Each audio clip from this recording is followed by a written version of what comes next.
অন্ধকার যখন ন্যায়কে গ্রাস করতে থাকে তখন একাই জেগে ওঠে আলোর শিখা।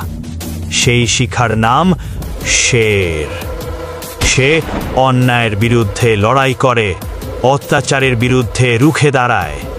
তার চোখে আগুন, তার সাথে শক্তি। এই পৃথিবীতে ন্যায় প্রতিষ্ঠা করাই তার একমাত্র লক্ষ্য। কিন্তু এই লড়াই সহজ নয়। তার সামনে কঠিন শত্রু, যারা তাকে থামাতে চায়, তাকে শেষ করতে চায়। কিন্তু শের কোনোদিন হার মানে না। সে লড়াই করে যায়, নিজের শেষ রক্তবিন্দু পর্যন্ত লড়াই করে। এবার সময় হয়েছে অন্যায়ের শেষ করার, ন্যায়ের বিজয় দেখার।